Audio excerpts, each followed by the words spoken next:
starting exactly at 7 here, which is kind of great. Wanted to do a quick technical check-in, make sure that everyone can hear me okay. There'll be a bit of a pause. I think there's like a 15-second delay, which is kind of annoying, which I apologize for. We're working out some technical stuff.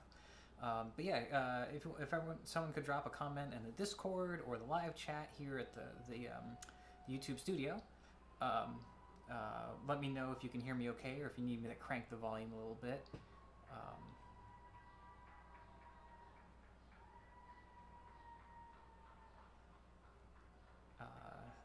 Funny, interesting thing is that you're going to be seeing today. You're going to be seeing a little more of my apartment than usual, because some folks were asking last week about some Longsword Kata.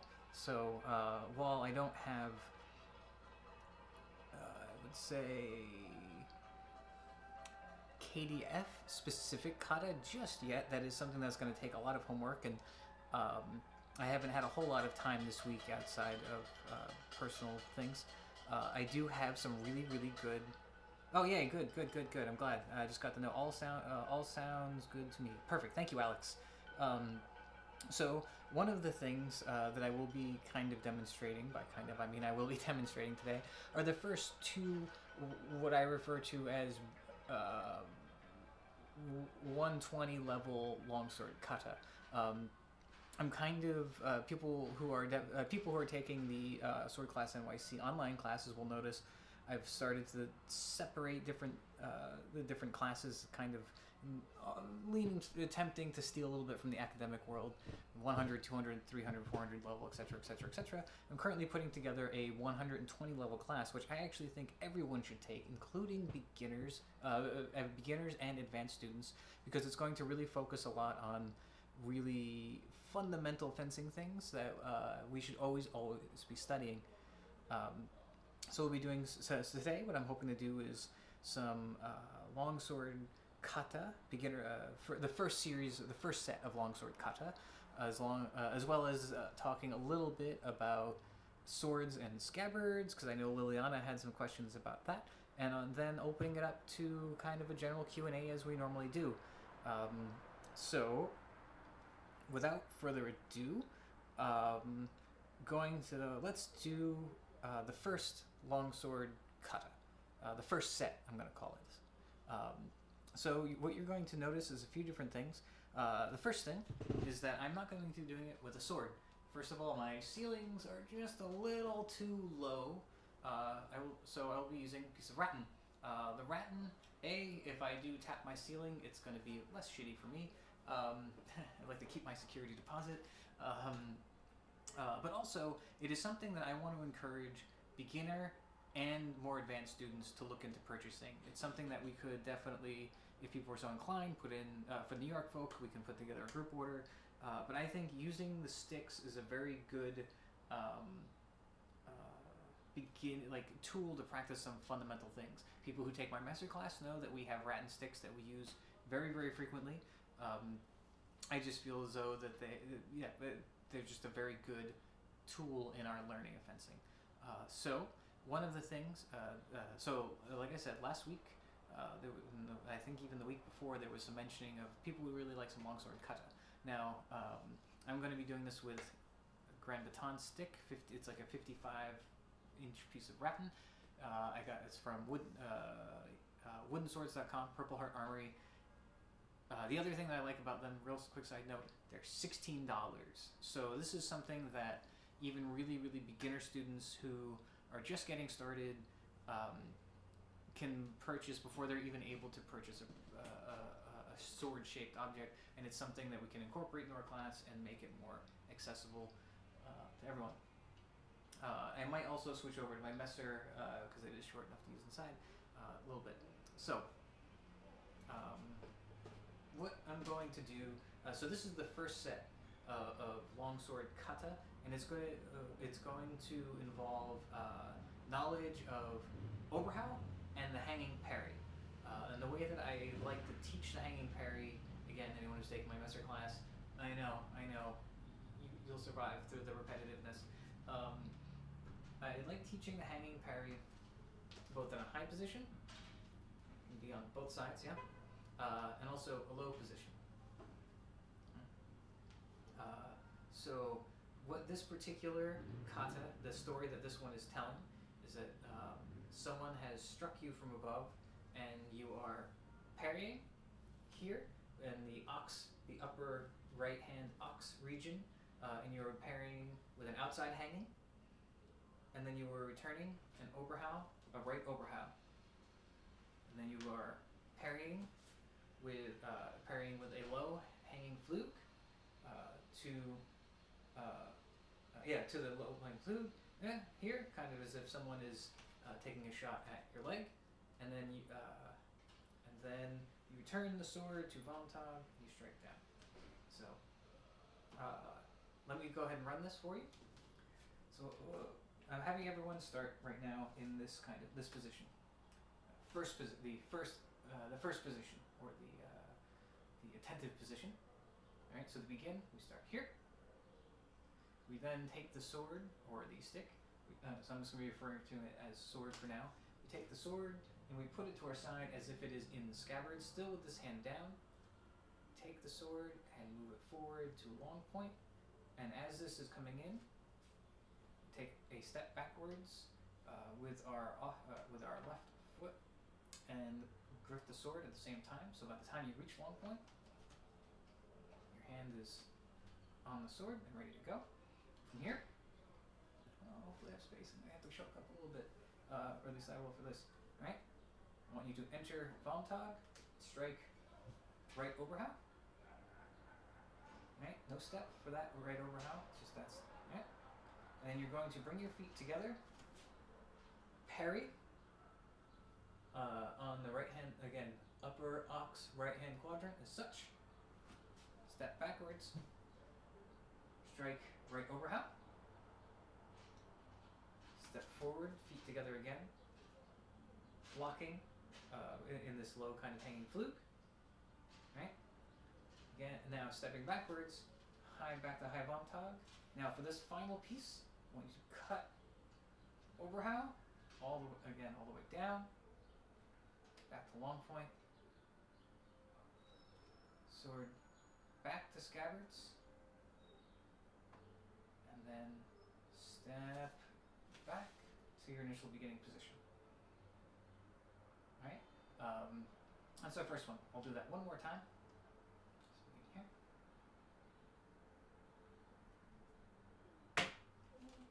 Let's start again, shall we?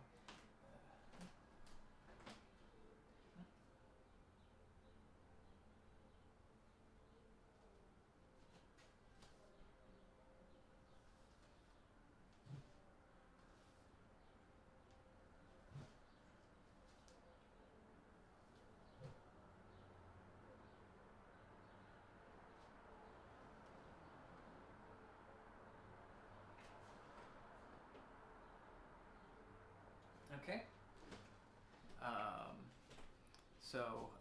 So that's our first one, and basically what we're practicing here, we are practicing right overhow, a hanging parry riposte, hanging parry ward, or hanging and with a Nachschlag.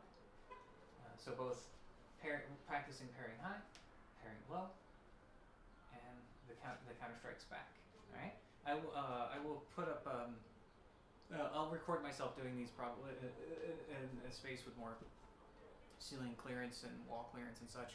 And also, I'll be going over these again and more of them on Friday when I do my Longsword class through the Sword Class NYC Zoom. So tune in. If you don't know about that, Sword Class is offering a bunch of free Zoom seminars right now. So I'll be probably going in on Fridays. Haven't completely set all the schedule yet, simply because just working everything out. Because what is the future? So I'll be going over these all again, and hopefully I'll have some videos to post and some written material to kind of cover all the bases. So that's the first one. The second one we're going to do is a similar thing, but on the other side. So begin the same way. Scabbards, present. And what we're going to do is when we come up to Vontag, we're going to change our feet. So now our left foot is forward. We're going to strike left overhow. Bring our feet together. We're going to parry, hanging parry this way. Yep. Back, strike. Sorry, instead of high, we go low. Again, we go low. Strike. We kind of, sorry, I'm getting some questions here. Just give me 1 second. I can hear you.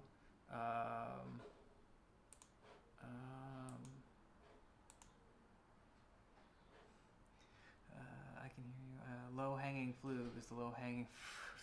Thanks, Josh. All right, let me start again from scratch because I all got muddled. All right.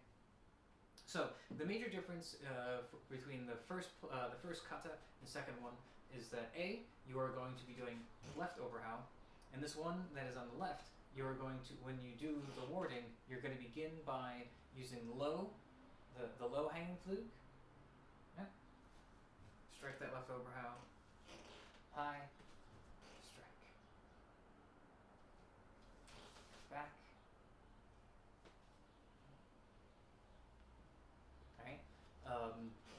And so there, like, again, there's a bit of probably non-martial formality to the movement. So especially this first part of being here and then bringing it here, doing this. It's all part of the art, right? And part of that art is kind of comes from, is there to help us kind of study more mindfully, like we've been talking about in the past couple of weeks. Having those elements that are the more for show are also honing skills of attention and honing skills of body motion. So again, let's go over the second one. Yeah. So start in the first position, to scabbards, to long point, to Vontag, bringing the feet together, bringing your right foot back, and then doing left overhow, feet back together, to then parry, low hanging parry here. Foot comes back again as you come up to strike. Foot comes up. Strike. Point.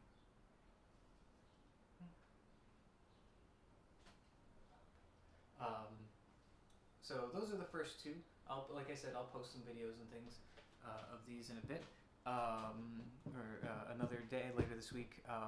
Part of the reason why I do these, or I like these very basic kata, again, they're about very basic fencing pieces,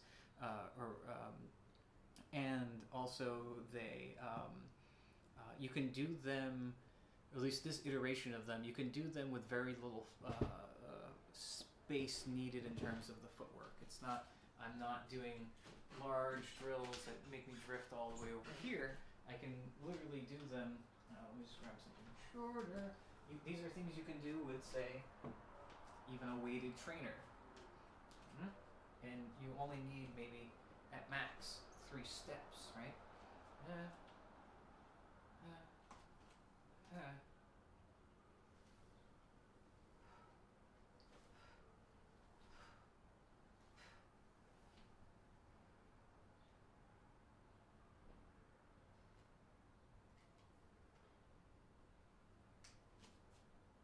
So these are things that you can do, and we've been kind of designing them with limited space involved, but they're also something that we can, if we needed to, we could extrapolate the space. So we could even have something, so you're starting in the long, you come up to the long point from here, step, cut, step and ward, step and cut. So it's something that we can practice both in space, in place, and in a larger area of space. I think I'm gonna create, not quite sure, looking at 5, maybe 8 of these beginner ones for now, and we'll kind of build upon them, and we'll have a nice little beginner kata set, and then we'll have some KDF ones in the not too distant future. So those are two things you can. Those are some two kata, and though they look very simple, they are things that you can. Things you always need to be practicing, and things that would most certainly will always require attention. So though very simple, you can work up to perfection, right? So next, the next question was, I know Liliana had the question about swords and scabbards and things. I sadly don't have my messer in scabbard or my sword in scabbard, but I just wanted to talk briefly about how it kind of fits into a larger argument that I have all the time, complaint I have about like the feder industry. It is the swords. A lot of federschwerts are too long. Yes, they are supposed to be long swords, two-handed long swords, but they also might just, in general, for the most part, be too long to have draw scabbards and be drawing from scabbards. Again, it kind of fits into my belief that most of KDF, most of longsword work was done by people in a judicial dueling situation, and these drawing techniques are more for smaller, like side swords, or messers, things for a more practical way. And most people, when they were wearing, like, say, a long sword, it was because it was fashionable.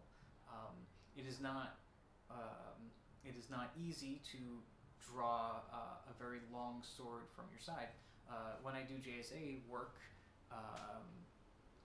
I have if you look at my katana versus my shinken versus Uriaito versus my longsword, or my feder, my mire is like 36 inches long, which is, or the blade, I should say, is 36 inches long. I should be using something more akin probably to 30, somewhere between 29 and 31 inch longsword. When I cut now, I've been using the Arms and Armor Town, I believe it is. It has like a 30-inch blade on it, and I will say my cutting has completely changed. I don't feel as though it's like randomly, I just had a random good cutting day, I had a random bad cutting day.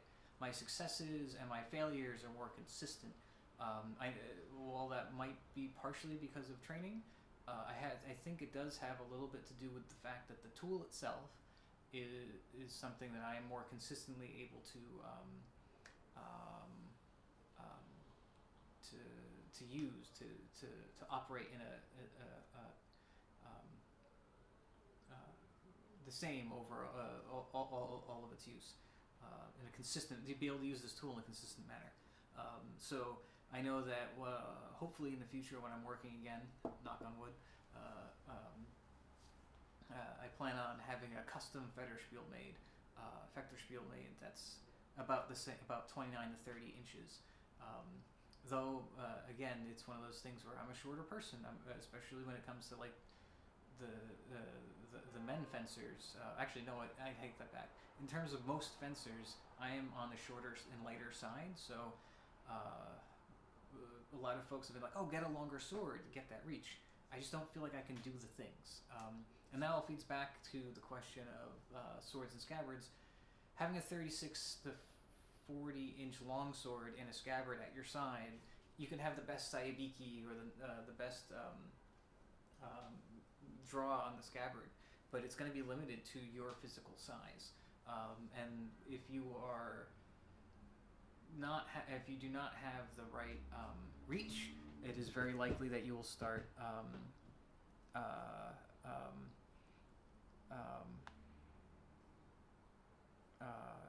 if you do not if you don't have the proper reach, you might start dragging the edges of the blades on the inside of the scabbard, or and then slowly destroying the scabbard and the edge of the sword, or just get stuck or hurt yourself trying to pretzel your body in a way to get it out of the scabbard. I'm not trying to discourage people from using scabbards. What I'm trying to, and anyone who's taken my Messer class knows, scabbards. It's all about the draw cuts and the lamings and the scabbards and such. But it's very much about everyone should be. I wish the feder manufacturers, the sword manufacturers, etc., should be offering more options in terms of size, and it's not some having these standard sizes has helped people, has helped companies like say Regenier make a more affordable fencing tool, but it doesn't make any sense for someone who is my size to be fencing against some in some of these fencing tournaments, someone like Justin Mingo, who's a very tall individual, has several inches on me. He and I would be using the same device, the same tool, and that just does. I just don't understand how that works. Anyway, so that's my rant about scabbards and such.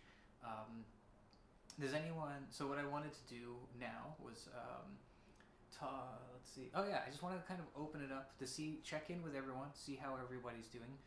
What are you doing for practice? Are there things? What are your questions? Are there things I can help folks with?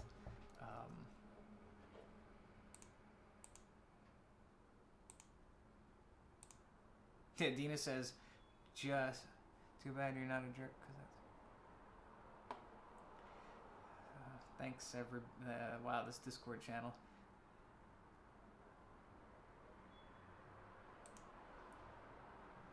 I love this Discord channel. It is very, very wonderful.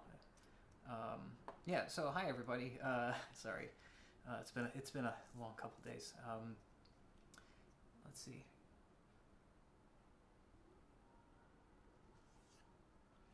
Regenier has about a 3 or 4 inch difference between their models. Yeah, I mean, I'm sure I know Regenier and so for some a lot of companies do offer like 1 or 2 models. But again, I'm going to bring up JSA. If you look at the number of say Iaito available, the scale of different sizes of Iaito that are available versus like what's available in the Feder world, there's a lot to be desired in that terms of that, and I think that especially because I would love to be able to do more longsword and more sword scabbard work. It's just the equipment is not designed for that. Haas, is Dylan nice? When she wants to be.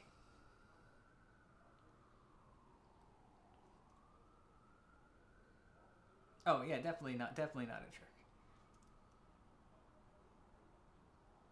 Go over point system and competition. Okay, so we have a question. Could you go over the point system and competitions, how points are scored, etc.?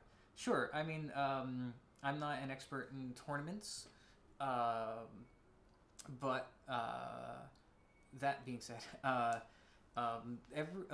number of different tournaments have a variety of ways that they do scoring. So I don't want to say that all tournaments are the same, because they're not.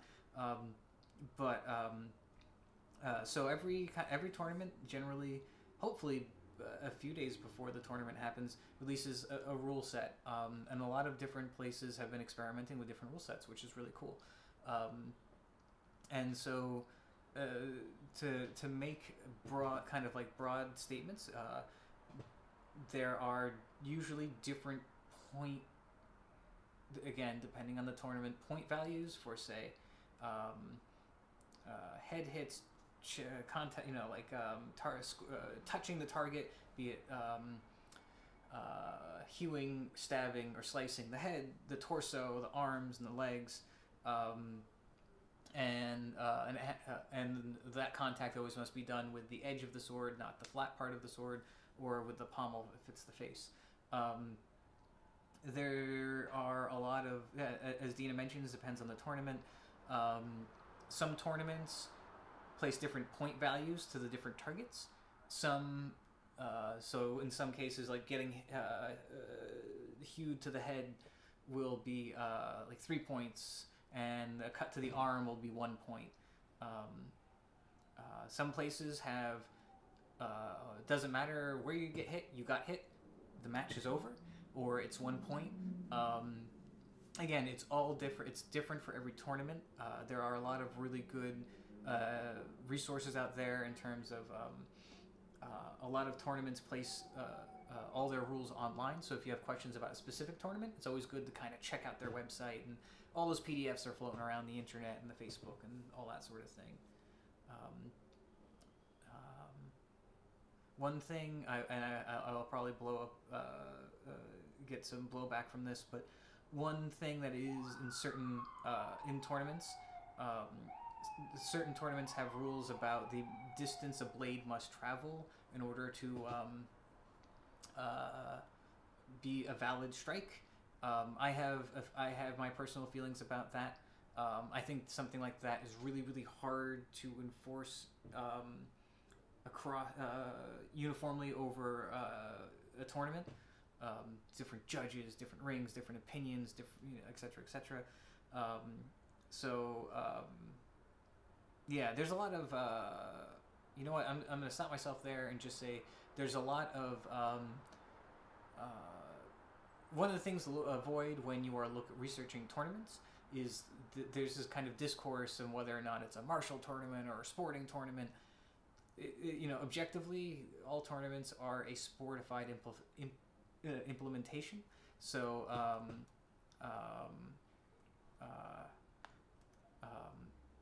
I definitely encourage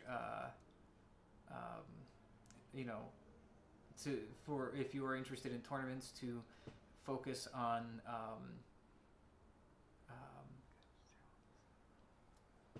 oh, I'm sorry, Leanne.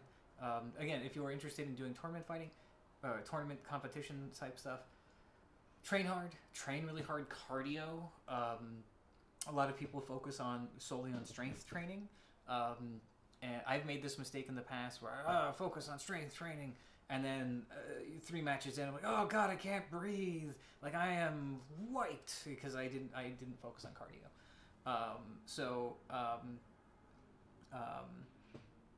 And you know, practice fencing in some form every day. And also the biggest thing I would talk about, despite the scoring system, try to always fence the classiest way you can, the best fencing, and try to keep the tournament about competing with yourself and not competing with everyone else. That's just how I've had to approach these things and things I'm working on myself. Yeah, as Dina said, don't double. Doubling is, so doubling is when 2 fencers make contact with each other within a certain tempo. That's actually a really good point. A lot, and this kind of feeds into what I'm just saying about like fence the best you can. A lot of people get really amped up because there's a lot of adrenaline in competing, and it's all they see an opening and they take it. But the problem is, you know, as we all know, whenever you deploy to an opening, you are then open somewhere else, and then you get hit, then you lose points, or you get knocked out. So I always encourage people to find that fine line of fencing, you know, be competitive, but also to fence safely. Fence like your life actually depended on it. And I don't mean that like, oh, I'm going to go in there and hit him as hard as I can, because that's a problem in tournaments too. But to go in and fence, fence the best you know how. And I mean that by deploying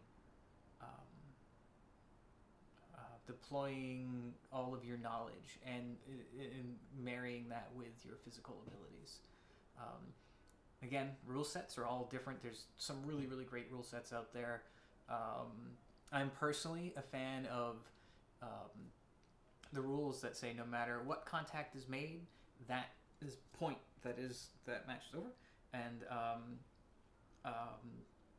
maybe either the FNY original, the old school FNY rules, in which it was like you were just doing single passes with people, was really fun and interesting. I'm also a fan of doing like single point exchanges, but 3 passes. Like you get 3 passes with the other fencer. I think that's a lot of fun too, and that's kind of my favorite style. It's like to a single point, all things are valid 1 point, and you get 3 exchanges with that other fencer. That's just me. Let's see. Speaking of the use of scabbards and draw cuts in Messer versus Longsword, do you think there's anything to do in judicial dealing versus civilian life? Katie, yeah, I think so. I think there's completely cultural context for that. The idea of like a messer, like a messer itself began, the longest messer is essentially a farming tool that then also became a self-defense tool, and the rich people back in the day would have them made up kind of fancy. So I guess it's the PBR of swords, or like the crack, like I don't know what, but that whole kind of the level of appropriation there,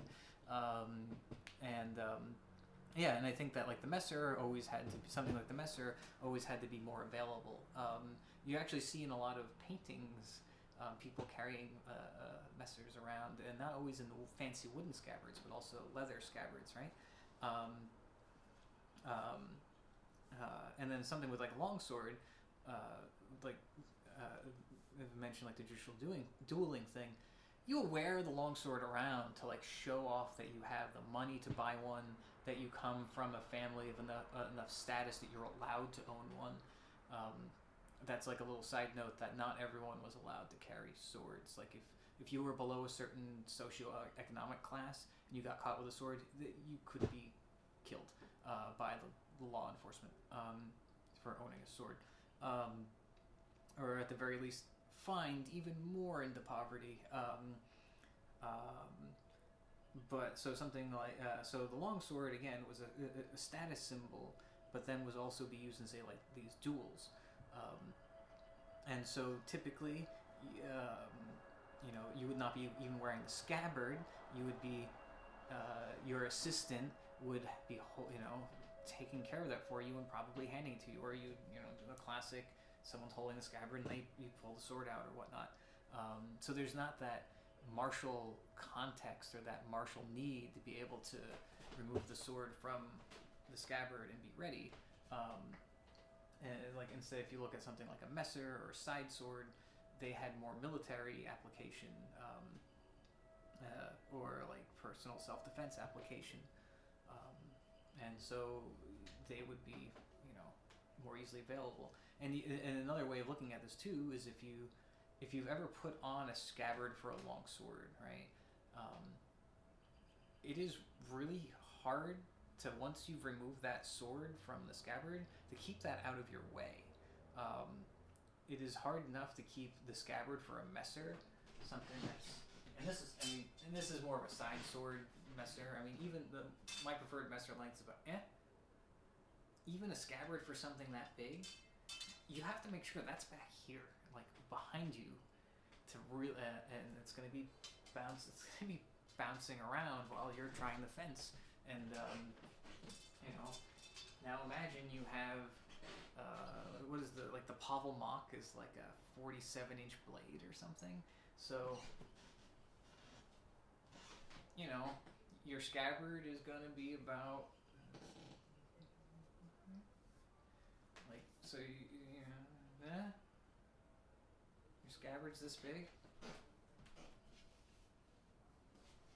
Having to walk around, and so there's that.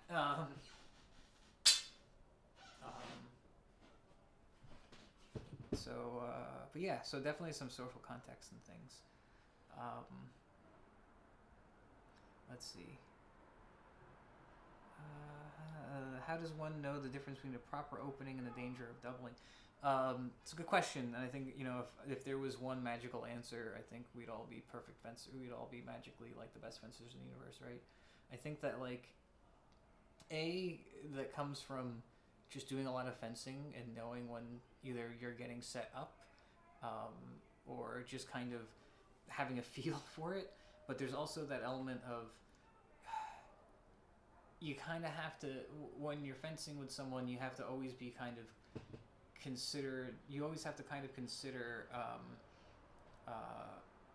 where your sword is and where their sword is, and where your openings and their openings are, and that's kind of, and the relationship between those two things, right? Like, if I'm standing in a high Vomtog, I'm open down here, but if you're standing in like Navenhood or something, it creates a certain context for pressure. It creates a certain context for those openings. Like if I'm here, the sword can only kind of come down in one way, right? Like the sword only can come down. I mean, I can do Unterhau, but it still has to travel down. So there's all this different pressure and stuff. So there's no magical key to figuring it out, but there are assumptions that you can make based on experience.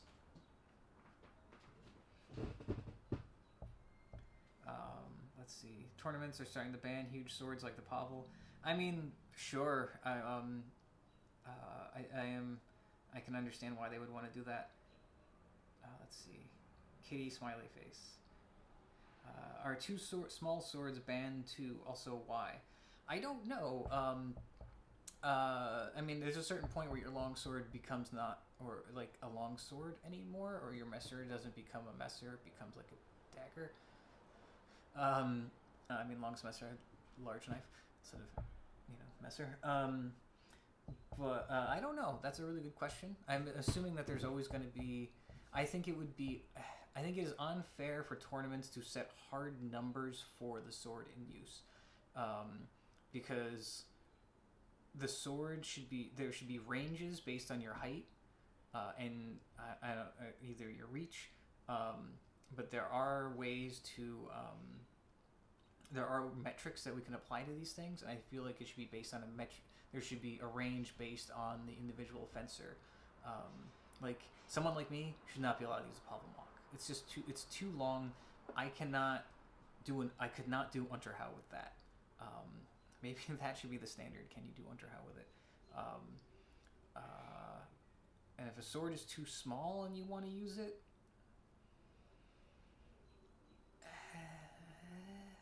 sure. I mean, if I was a tournament director, if I was a tournament director and someone was asking me about a sword being too short, my question would be, can you fit two hands on it? Okay, it's fine. As long as it's, I don't know, maybe an arbitrary limit of like, it has to be over 20 inches or something. I don't know. Again, depends on the fencer.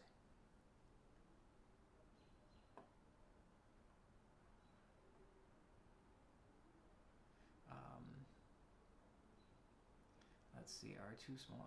Let's see, we got. What about you practice point? Okay, let's see. I knew I like. Let's see. Thank you, Katie. PBR swords. I knew I liked it for a reason. Liliana just joined. Hope you're doing well. Thank you. I am doing well. I hope you are too. I was wondering how you practice point control at home, if you have any recommendations for making a target or any other way to avoid damaging walls or furniture. That is a very, very important question. So point control, doing point control exercises at home doesn't necessarily have to be done with a sword, because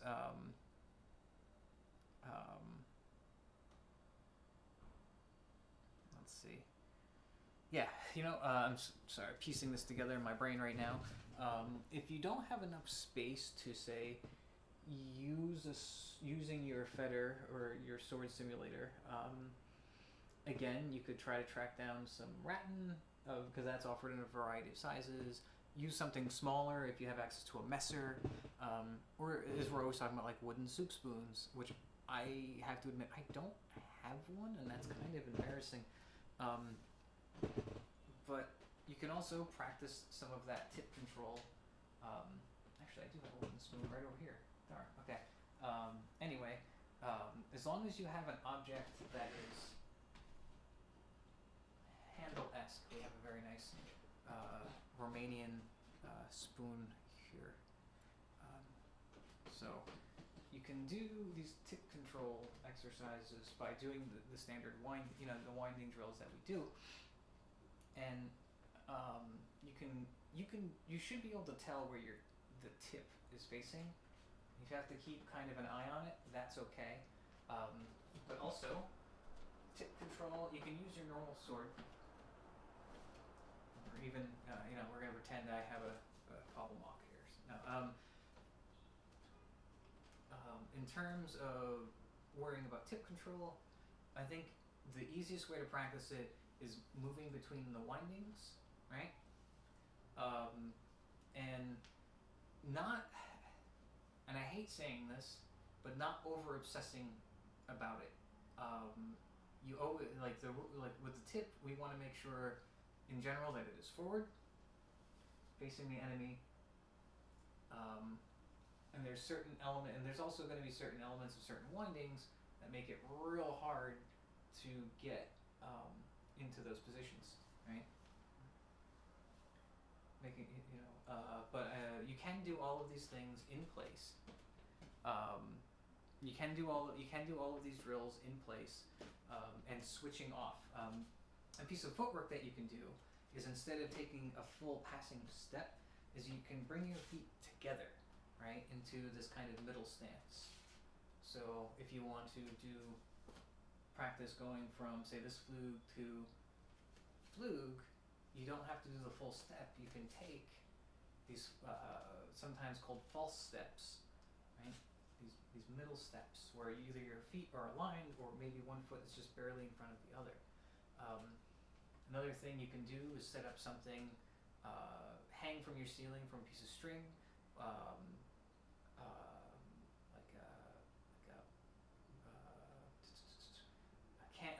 a ring from either like a mason jar or a plastic cup or something really, really light, and you can hang it from your ceiling and just practice doing the thrusting to the cup drills. We should maybe practice those more. Again, practicing solo is also very hard.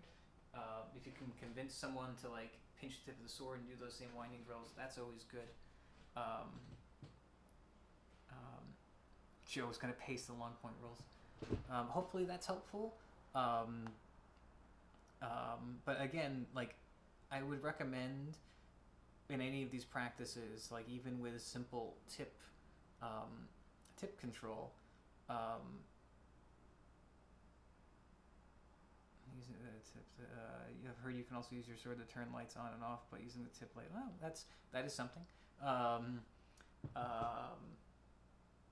With tip control, always study the most fundamental basic ways, and I think that's one of the challenges that we're all facing right now. Is with restricted training, it can be very easy to get bored doing certain elements of the training. But I always recommend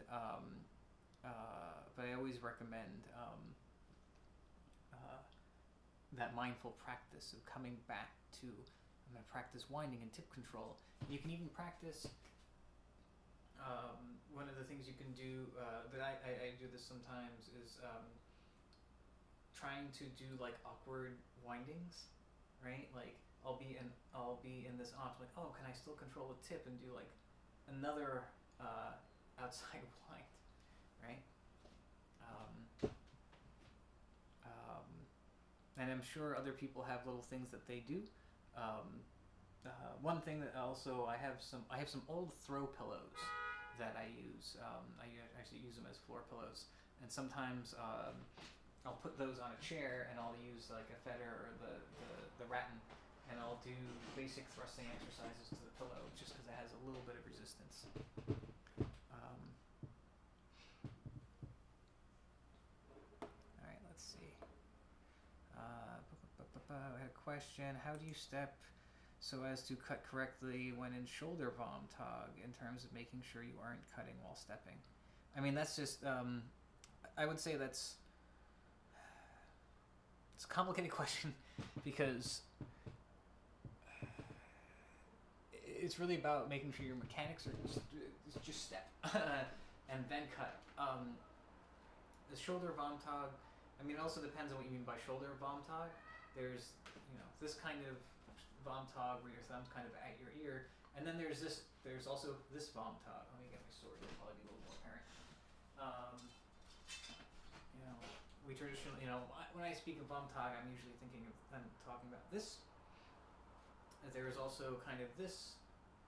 I know some people do this, some people do this, and some people even do this. I think it's important to always just have an understanding about knowing that, like, using proper footwork at all times. Again, go back to the fundamentals, studying the basics, and always knowing that that's a bad idea, right? Step, cut, step. And like that time, that delta is going to get smaller, right? And I think also, if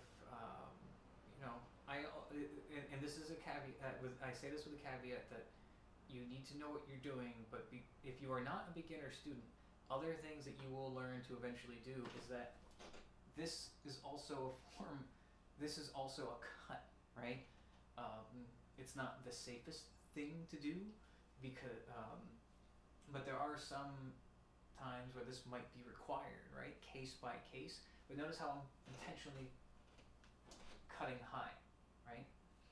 There are actually some combination cuts that have been done at tournaments that do have you cutting, even though only like a single cut over your leading leg. Not something I recommend for beginners and for most intermediate students, because there is always that possibility of doing something wrong, and especially if using sharps, that can go real wrong. That can go real bad, real fast. Let's see.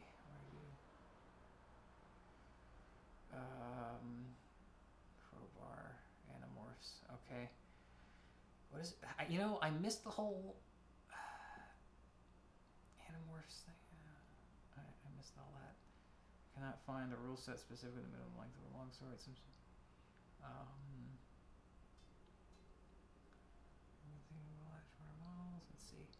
The tiny. All right. Hopefully that answers that question. Yeah. All right. Let's see. All right. So what else you got?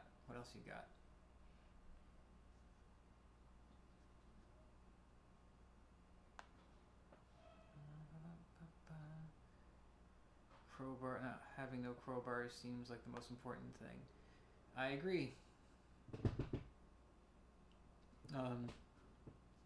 There should be flex tests and flex requirements for tournament fetters.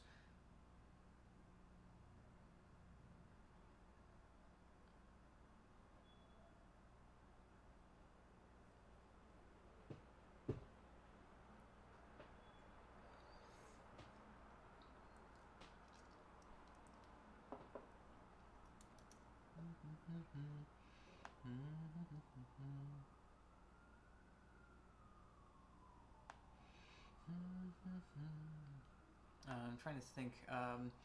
Also, in terms of cutting and stepping, it's a distance thing. I know,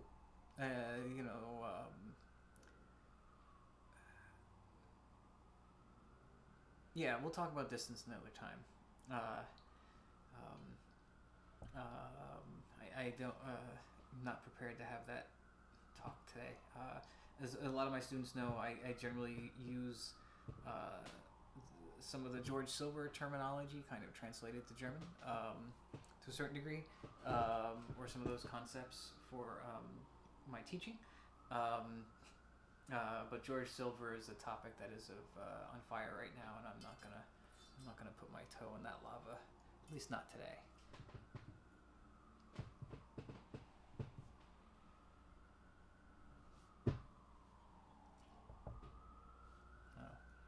So what do you?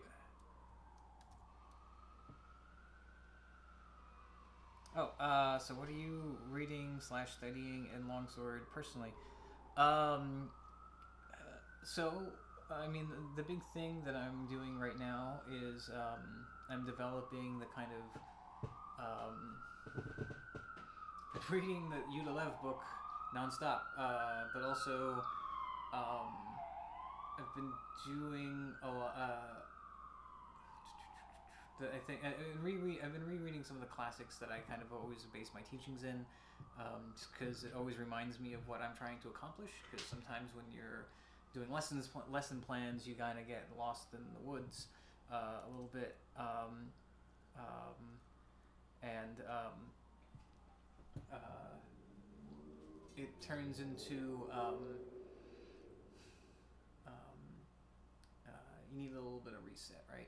And so I've been rereading Udalev Book, which is my favorite. The hardbound edition is my favorite translation of the Zettel, or my favorite translation, and I really appreciate that text. I also have been studying quite a bit from a book called The Sword and the Mind, which is not a HEMA book, but it is certainly a good text in terms of philosophical application of the sword. The Liar, a Thief, and Cheat is a favorite book of mine. It has a lot of classroom components in it, so I borrow heavily from it because I think it's really good training, and it's been really fascinating to translate it from it's kind of I use a lot from Machete class because there's a lot of overlap, but also translating a lot of it into Longsword. And for me, a lot of my training right now is going back to the basics and making them more, not perfect, because they'll never be perfect, but always kind of working on how I can make my fencing more artful, and more useful, and more clean, smooth. I think that is definitely a big thing I'm working on in both my Eastern and Western sword studies at the moment. In terms of my JSA studies, I'm doing the kata, trying to memorize 2 different sets of kata right now, and then in Messer, which is my love, my HEMA love. Working on building some Messer kata and working on writing some interpretations of the Talhofer and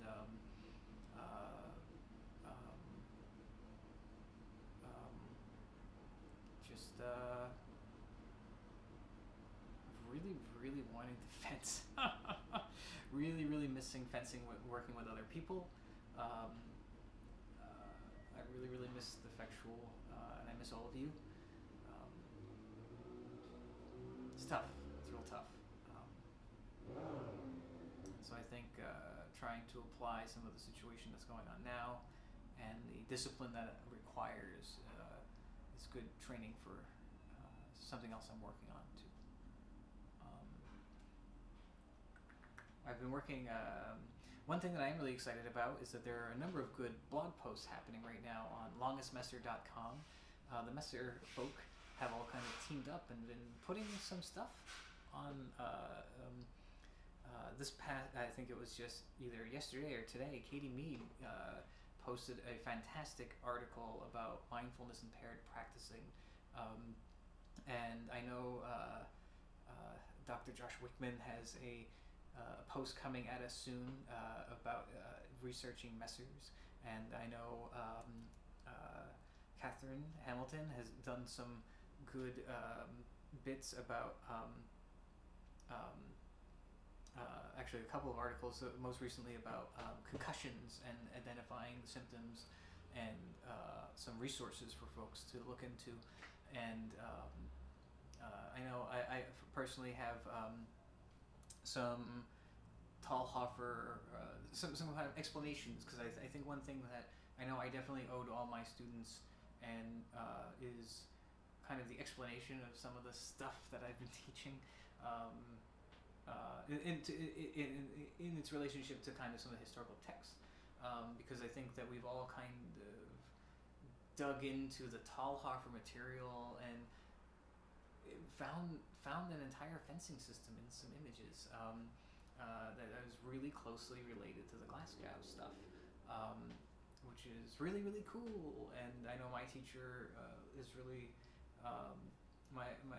really approved the work I've been doing, also the incorporation of like the living martial art of the Haitian machete, tir machete, has been really fascinating. And one of my personal goals is to do this, but it's been canceled for various reasons. To eventually make my way down to Haiti to train with them in person. I think there's some groups in France and maybe I think the West, the Southwest of the United States. I think there's some groups. But yeah, so there's a lot kind of going on, and my biggest challenge right now is focus and making sure that everything has been that I'm giving everything the equal amount of time and not going insane. Let's see.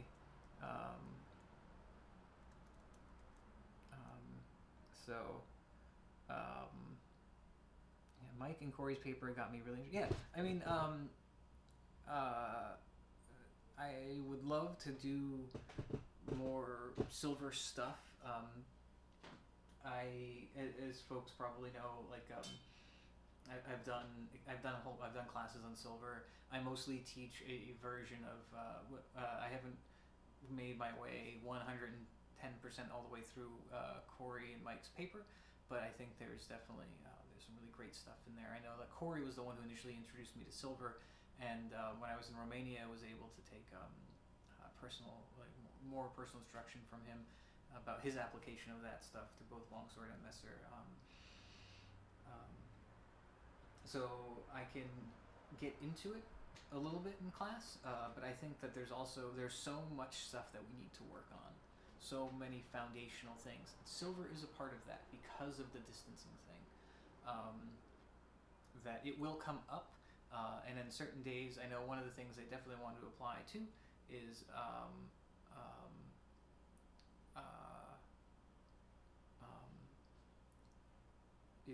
more fun days, I guess, so to speak. So some fun days in which we're going to be randomly I'll be bringing in some text and people will be interpreting it and we'll all work it out together, just to make things a little more, I think, interesting and loose, and not just always about rigid, because we are hopefully going to be moving towards a more training system, but I still want it to be fun. HEMA should be fun, right? We should all be entertained by our hobbies. Let's see. Awesome answer, thank you. Oh, you're welcome. By the way, what's the difference between the hardbound and softcover editions besides the binding for Udalev? Machete, oh my god, wow. So the Udalev stuff, there is the only version that I know, there might be a paperback version of it. Hold on, I can show you the version that I use.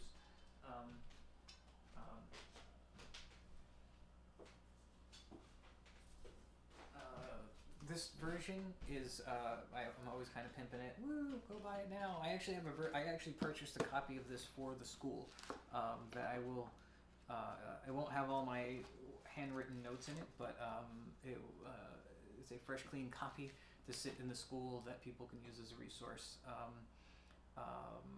I think if there's a paperback version of this, great. I don't know if there is. The only other version of the translation Udalev is online, which is a great translation, but I believe that one is a more composite translation. I could be wrong about that. This one is it's different than the one that's on Wichtenauer, because again, I think it is not a composite of like references. This is more of a transcription to translation to translation. So transcribed from the documents to medieval German, to contemporary German, then to English, which is actually part of the reason I love this book. I mean, just look, it's a work of art. It's beautiful, and this will be the version that we'll be reading together. So I will start. Oh yeah, update on that. I will start sending out chunks of the Zettel for people to read. So hit me up in the Discord. We should actually make I don't know who has a Sword Class NYC rights access, but if you want to make like make a little subgroup for that, that would be really fun.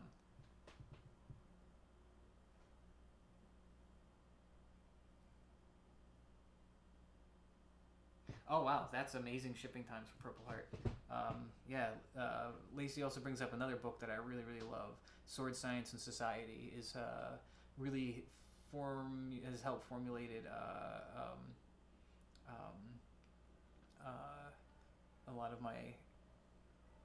some of my interpretation of like the historical context of the sword, which is cool. Um,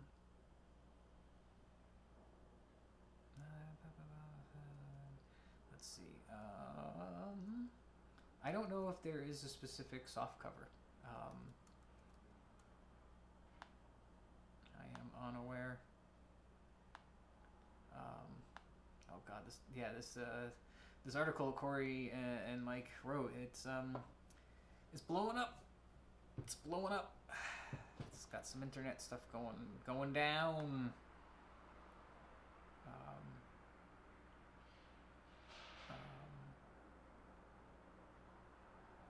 Yeah, it's a thing.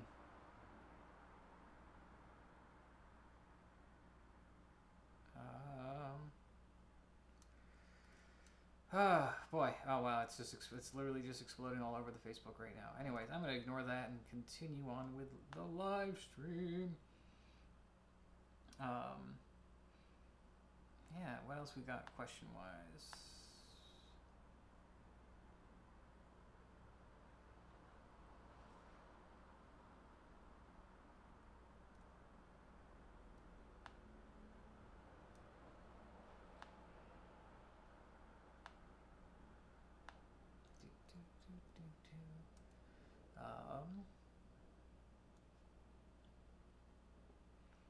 I am very excited to dive back into some of the machete material. Um, maybe next week we'll do a messer centric special episode or something. We'll see.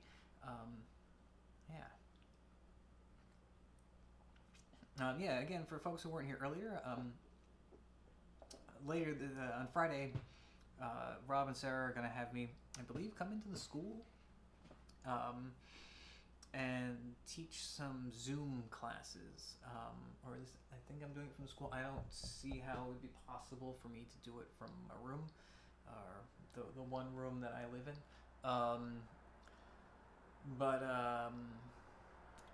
So I'll be doing Zoom longsword class, which I believe should be free for now. It should be accessible for free. I mean, and things I'll be covering include doing our basic warm-ups, some warm-up stretches. Stretches very important, and I'll be doing more of these longsword kata. I have to track down some. Can you show off my brother's art? Yeah, sure. Why not? So Dina's brother is an artist, and I tried really hard to. I've been very lucky in my own artistic endeavors that a lot of people have gone out of their way to help me out.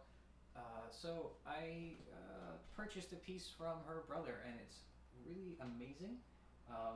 His name is he goes by the handle of Willpower. So the the full name is The Art of Willpower. I love it. I can't wait to get it on my wall. I don't have anything hanging up except for a few trinkets that I could put in the wall with a thumbtack. Support artists.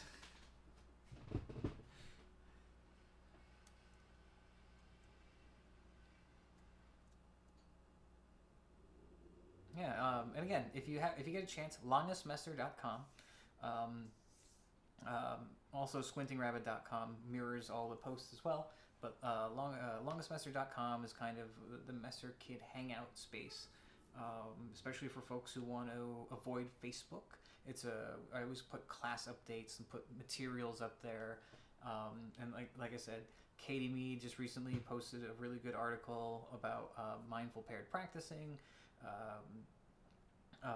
Catherine Hamilton has a few good articles up. about scabbard making and concussion resources, and then I know Josh Wickman has got some stuff coming up for us. I have some stuff coming up for you. I also want to encourage all of my students, Messer and Longsword, to think about things that you find interesting and want to do research on, and feel free to submit an article. I would love to hear your interpretations of things, even if it is a diary piece. Like I started Longsword about your story of doing Longsword or some form of HEMA, and I want to open this up to I want to open this up to not just text, but if you do photos or video work, more than happy to highlight and display them, relevant stuff on the blog. And I want this to be a resource for everyone's, being able to express their learning and for other people that learn from your learning. I think it's really great, like the articles that everyone's putting together, and it just again shows like how dedicated everyone is, and it makes me really happy. Let's see. What am I drinking tonight? I am drinking sake. Which one am I drinking tonight? Which of the sakes? They tend to have nothing fancy. Simply because, again, some plum sake. Like I said, nothing fancy. A little sweet, but I'm in the mood for it. What about you? What about y'all? What are y'all drinking?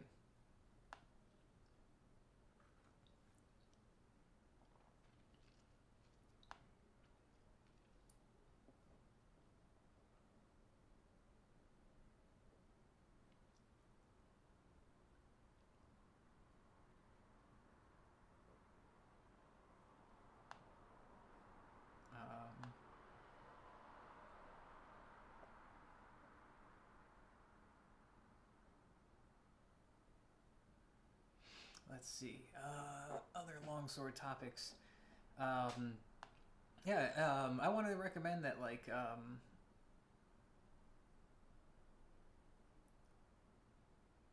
everyone check out the George Silver article that Corey and Mike worked on. Finishing a bottle of white wom from. Oh, okay, white wine. I was like, white wom, what? It's called White by W. I highly recommend it. Oh, okay. Delicious wine. Yeah, wine is a Tomorrow Peter thing, I believe.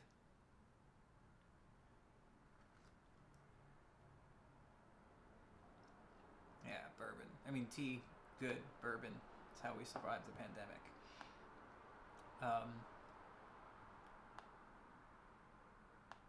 Let's see.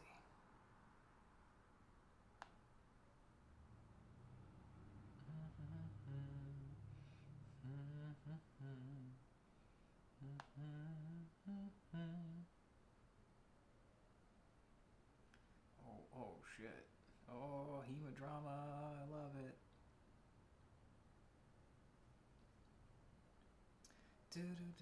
Anyway.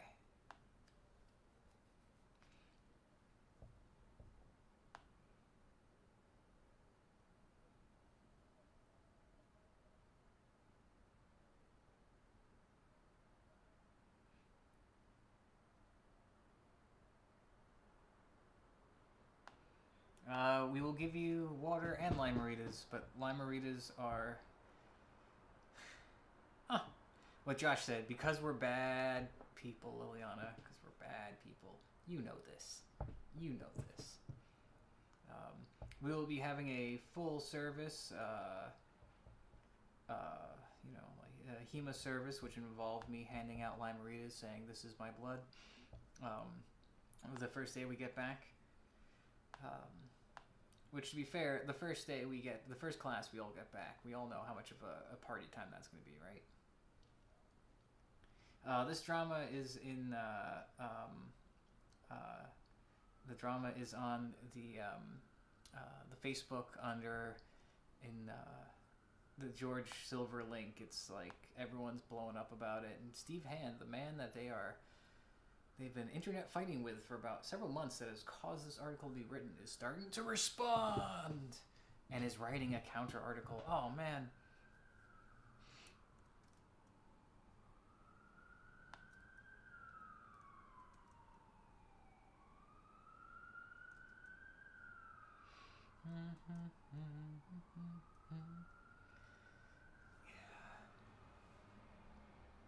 Yeah, it's good.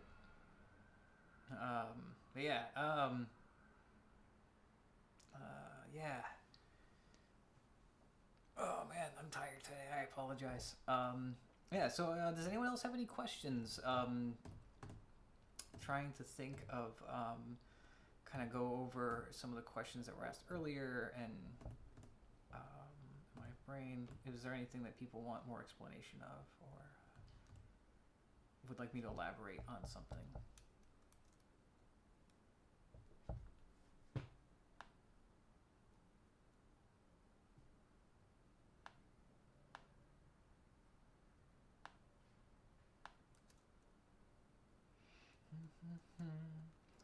On the Discord, we have a love fest going on, which is nice. I appreciate the kind words, Ileana. Yeah, so I will most certainly have some of the. Oh, we got a question here. Wait, which HEMA Facebook group? There's 100 of them. Oh yeah, I mean, I think it's on the George Silver Society group page, which you should be able to see the posts even if you're not a member of. I mean, it's kind of spread everywhere. It's I encourage no one to get involved, or even, I mean, if you want to read it, go ahead. I feel bad for mentioning it now, but it's I don't know, I think what it is a good demonstration of is that, like, this isn't just something that's unique to HEMA. This is something that happens in all martial arts, in which you have groups of people who say they have the way, and that's okay.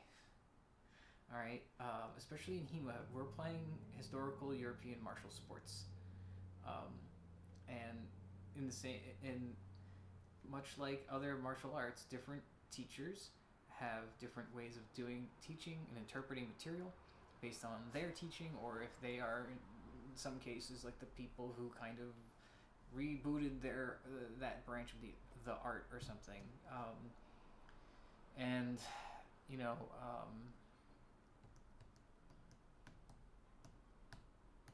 I think it's important to know that there are a lot of interpretations of material out there, and it's good to be open to all of it. At the same time, one of the things that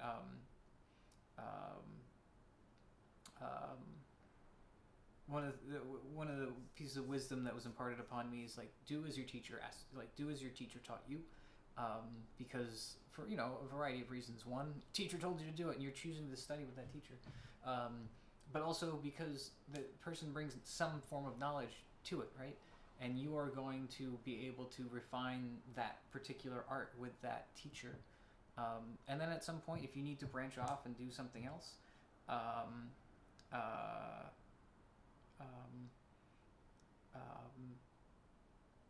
that's okay too.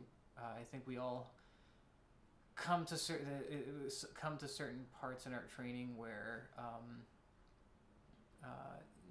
you need to take a sabbatical, or you need to try something else, which is fine. But ultimately, the thing that I can't stand is when stuff like this happens, where everything becomes internet flame war, and it's fascinating. Don't get me wrong, it's fascinating, and it's like, driving down the highway and there's a train wreck, and you have to look because it's just so the gravitas, or it's just epic in its kind of like scale. But it's yeah, I don't know. I lost my thought on that one. I blame the sake and lack of sleep and etc. But yeah, anyway, moving on. What else we got going on? Better than White Claws. I assume Lime-A-Rita is better than White Claws. Lime-A-Ritas taste like something. Sometimes too much something. There are good and bad Lime-A-Ritas, Joe. You know this.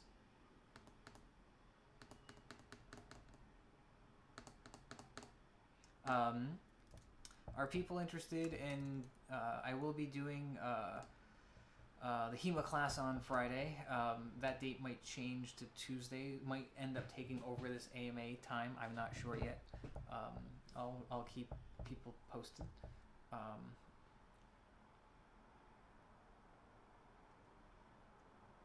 Yeah, everyone read Joe's comment. We're adults, mostly, playing with swords in the year 2020. We ain't exactly curing cancer here, so I don't think we should take ourselves as seriously as some Facebook threads would imply. I agree. You know,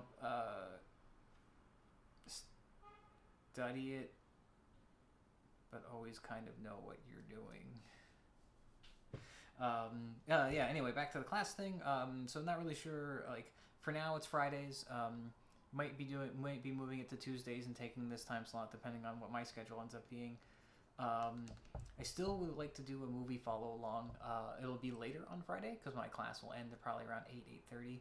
So I'll probably be doing the movie around 9:30, which I know most people have asked for a later movie.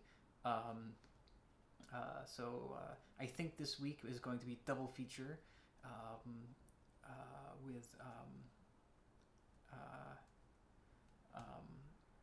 I think we're gonna maybe watch The Thing, the 1980s version, I believe, and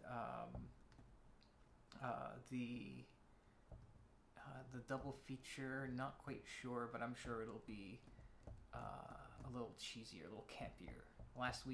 This past week we did Disney's The Black Hole, and double featured with Ed Wood. Our Sword Class NYC Zoom class is being recorded and archived somewhere to watch later. I don't know. I will ask. That actually brings up a really good point. I might be able to record the classes all ahead of time and just air them on Zoom. And if that is the case, I promise you I will make all those classes available in some form, either be on my blog or on Facebook or something. Maybe not this week because it's kind of short notice for me to kind of figure all the technological things out. But if that is the case, if I can air a recorded thing through Zoom, I'm going to do that and provide that for you. I don't. Again, I'm not trying to knock the effort. I just am very cautious of certain. Well, I've been doing the online stuff, so it's kind of like it is helpful. It is helpful. Online learning is extremely helpful. Like the portal that we've been doing. Check it out. Subscribe. I'm doing some really good lesson stuff. I'm posting all these talks. Some of that stuff is available, subscription or not. Like these are all posted for free, both on again my blog and the Sword Class Teachable Space. And so, what is nice about the Zoom classes, in addition to the online classes, the online classes themselves are really good for showing like, hey, this is this thing. Like this is passing step footwork. What the Zoom allows me to do is give feedback, but I'm not quite sure exactly how it's all gonna, depending on the number of people, etc., etc., etc. But we're working out the kinks. So yeah, join Friday and let's see how it goes. But if it's something where I can provide more recorded classes, it might be more beneficial. I don't know. We'll all work on it together. So we'll do it live on Friday, and we'll And then feedback. It's all about feedback. I always want welcome feedback. Like, stop drinking and rambling during classes. I did, okay, I guess. Sure, promise next time less drinking. But no, yeah, it's good to keep the cycle going. Okay, now we're into a lime arita discussion. Yeah, the watermelon, Joe. The watermelon arita is actually quite okay. I still think the classic is the best, and the cranberry is the best arita, but I think it's seasonal.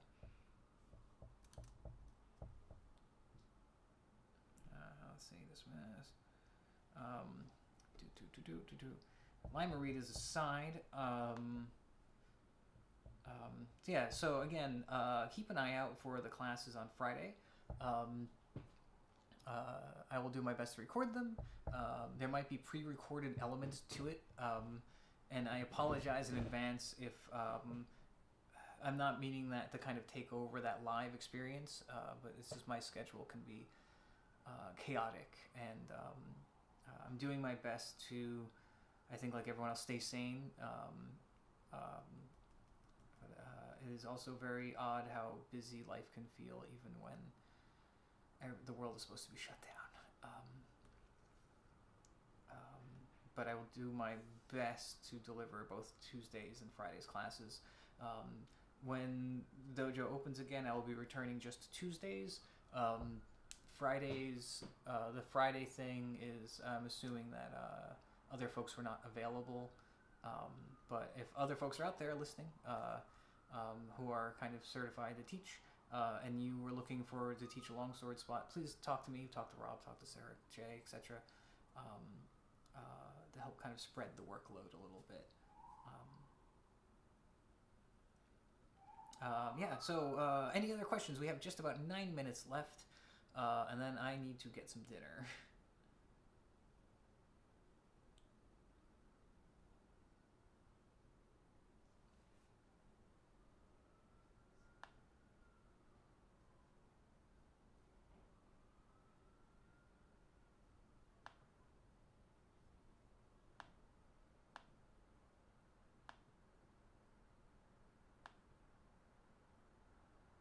Keeping on topic in the server. I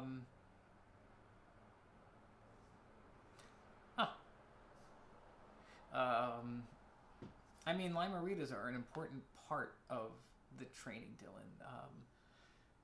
I believe it was part of our informal hazing in which everyone at some point is subjected to it.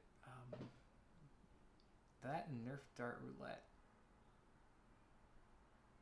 Anyway, moving on. Again, we have just under 10 minutes, so I just want to give everyone a chance, one last chance. If no one has any final questions, I'm going to call it a little early. So I am going to start watching the forums now.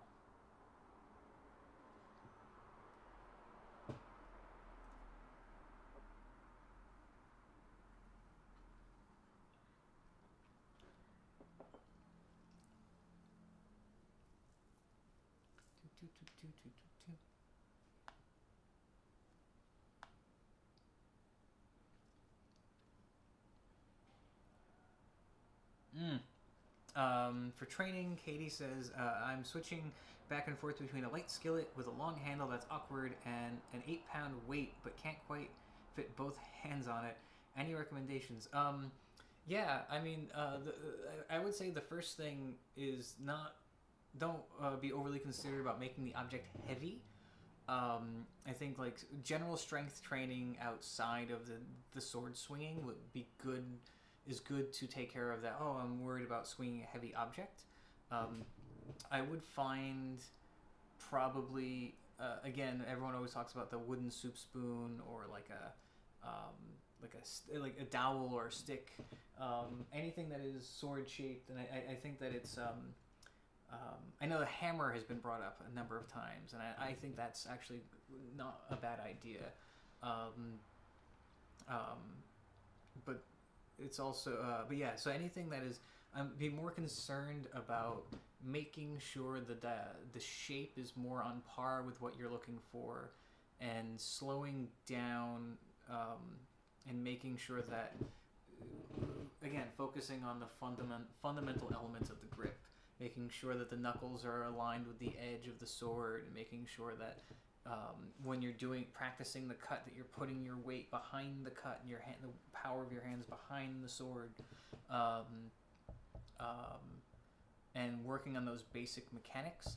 I had some ideas regarding other little trainers, but if people are interested, we can put a group order in for Rattan, both like the long ones, which I think everyone should get, hint, hint, hint, my students, but also shorter ones, like kind of like we use in Messer, because I think that something like that is something a little longer than, say, a pan, because also the problem with the pan is that all that weight is going to be very forward, and then you start risking that, like, issues with, like, overextending the wrist. What I would recommend, again, basic strength training, one of those kind of squeezable resistance trainers, like the grip trainers that have, like, the spring in it. You sit there and work on your grip. In addition to resistance bands, doing resistance band work where you hold them out in front of you, and you just, instead of using the full arms, maybe using the wrists and such, and making sure to do it at different angles to kind of keep the wrist supported all the way around. Again, basic strength training, normal strength training is going to take care of the issues with dealing with the sword, the weight of the sword. Otherwise, you can even just use your hands and just worry about making sure all those parts are in sync.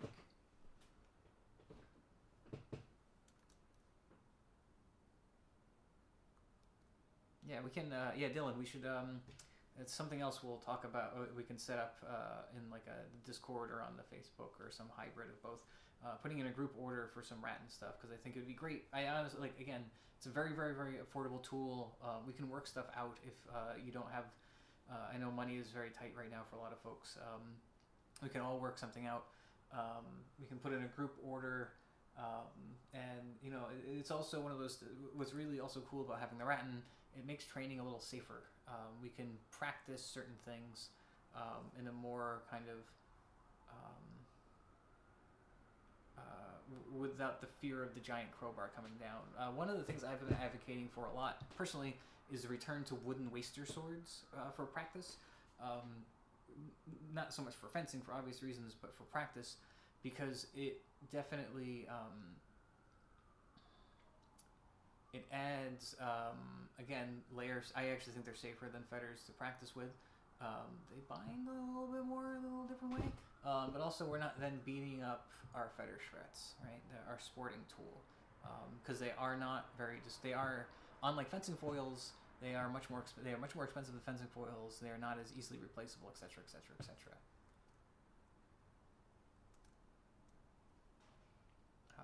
Yeah, Rattan, $16 or $17 for the big one, and I think the small one was like $10 or $9 or something. I think we're mostly paying for the labor of the person sitting there cutting the pieces down the sides. And if we want to get real crazy, we can grab a belt sander one day and shape all the certain parts of them down into like grip length, right? Yeah. All right. Does anyone have any final questions?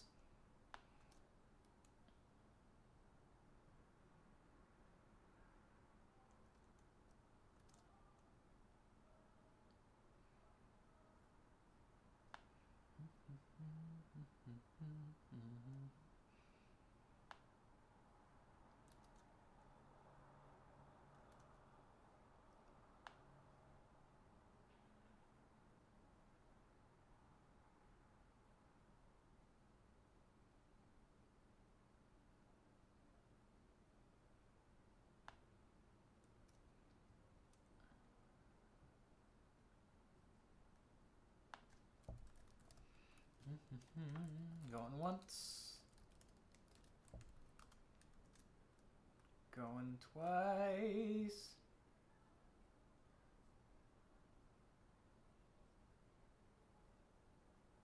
Alright, so that being said, I see I don't see any questions here, so I'm going to kind of wrap it up for the night. I do want to say, and I mentioned this in a blog post, that